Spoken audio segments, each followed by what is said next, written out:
He was a good husband, a good father. I don't understand it. I don't believe in it. I don't believe that it happened. I saw it happen, but it isn't true. It can't be. He was always gentle. If you had seen him playing with the children, anybody who saw him with the children would have known that there wasn't anything bad in him, not one mean bone.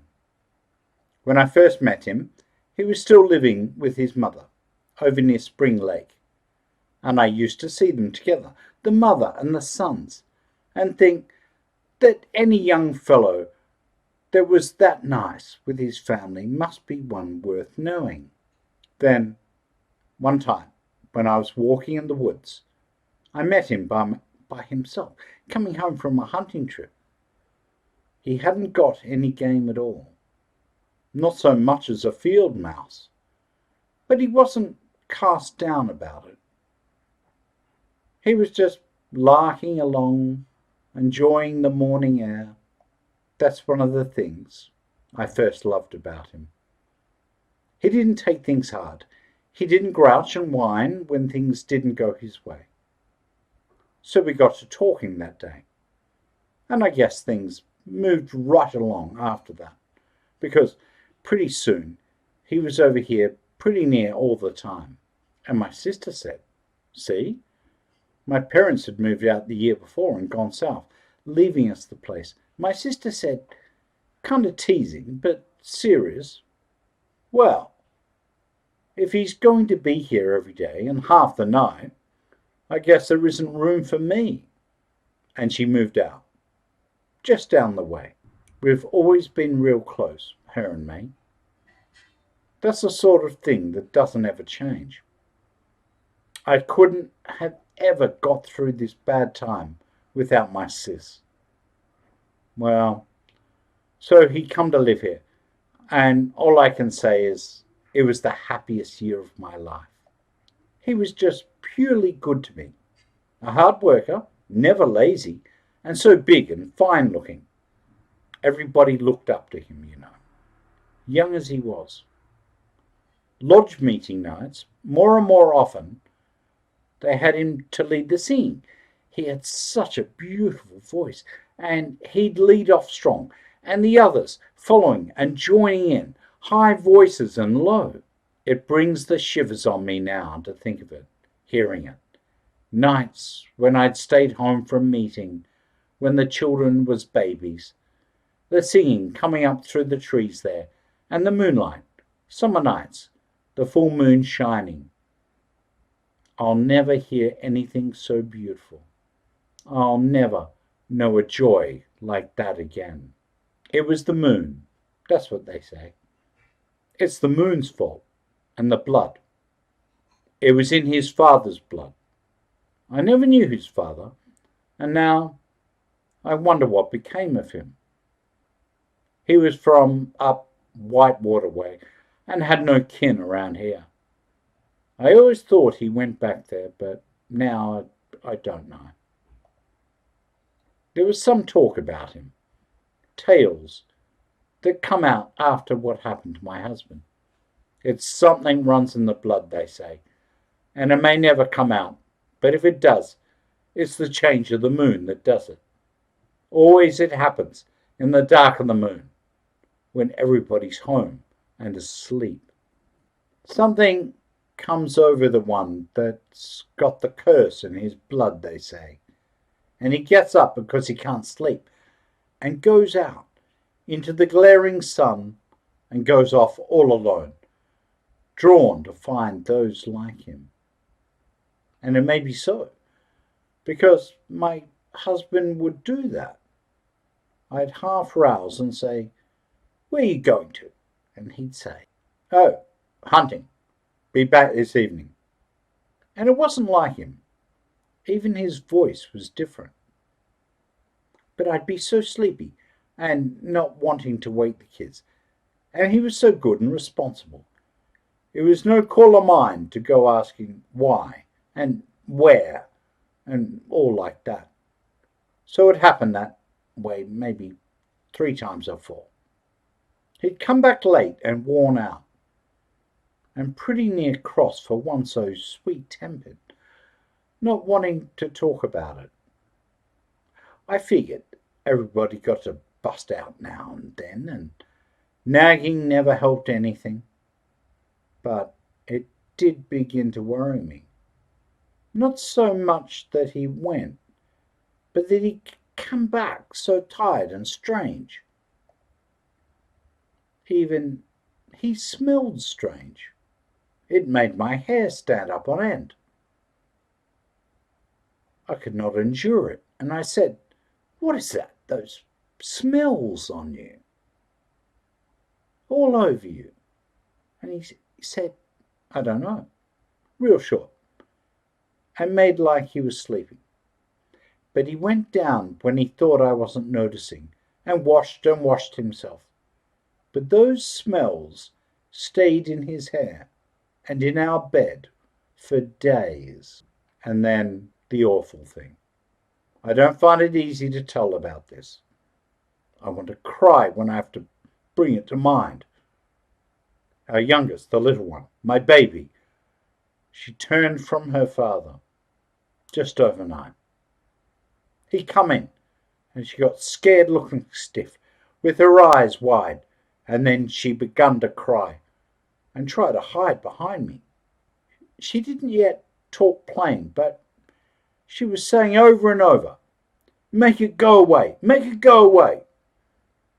The look in his eyes, just for one moment, when he heard that, that's what I don't want ever to remember.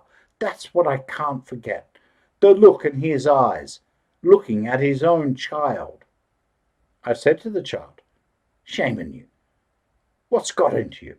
Scolding, but keeping her right up close to me at the same time, because I was frightened too. Frightened to shaking. He looked away, then said something like, "Guess she waked up dreaming," and passed it off that way. I tried to, and so did I.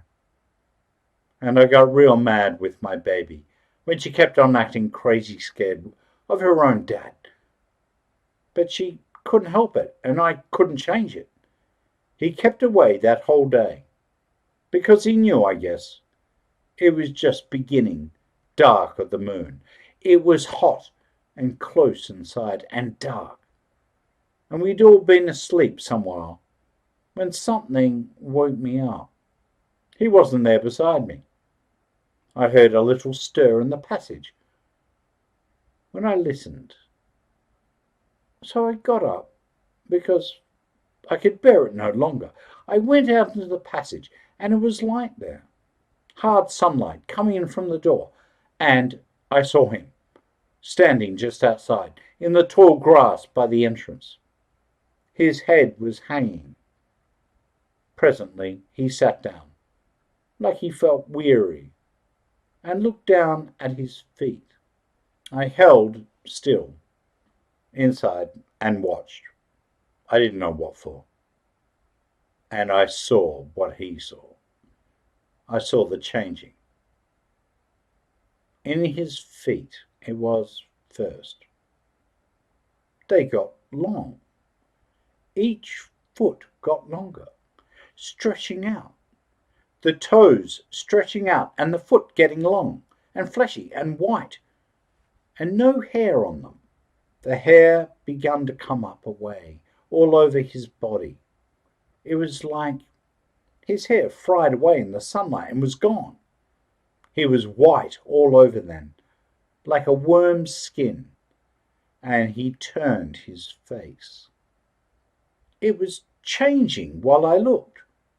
It got flatter and flatter, the mouth flat and wide, and the teeth grinning flat and dull, and the nose just a knob of flesh with nostril holes, and the ears gone, and the eyes gone blue, with white rims around the blue, staring at me out of that flat, soft, white face. He stood up then on 2 legs. I saw him. I had to see him. my own dear love, turned in the hateful one. I couldn't move, but as I crouched there in the passage, staring out into the day, I was trembling and shaking with a growl that burst out into a crazy, awful howling. A grief howl, and a terrible howl, and the others heard it, even sleeping, and woke up. It stared and peered. That thing my husband had turned into, and shoved its face up to the entrance of our house. I was still bound by mortal fear, but behind me the children had waked up, and the baby was whimpering. The mother anger came into me then, and I snarled and crept forward. The man thing looked around. It had no gun, like the ones from the man places do, but it picked up a heavy fallen tree branch in its long white foot and shoved the end of that down into our house at me. I snapped the end of it in my teeth and started to force my way out, because I knew the man would kill our children if it could.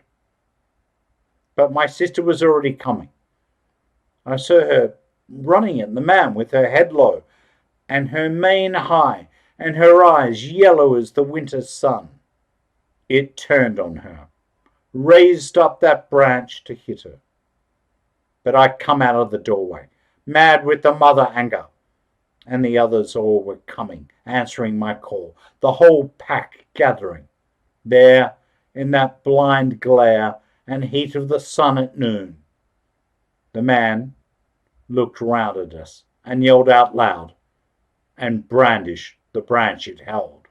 Then it broke and ran, heading for the cleared fields and ploughlands near the mountainside. It ran on two legs, leaping and weaving, and we followed it.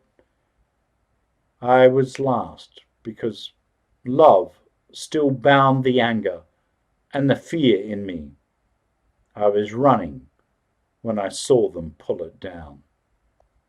My sister's teeth were in its throat. I got there, and it was dead. The others were drawing back from the kill because of the taste of the blood and the smell. The younger ones were cowering, some crying, and my sister rubbed her mouth against her forelegs over and over to get rid of the taste. I went up close because I thought, if the thing was dead, the spell, the curse, must be done, and my husband could come back, alive or even dead. If I could see him, my true love, in his true form, beautiful. But only the dead man lay there, white and bloody. We drew back and back from it, and turned and ran back up into the hills, back to the woods of the shadows, and the twilight, and the blessed dark. The end.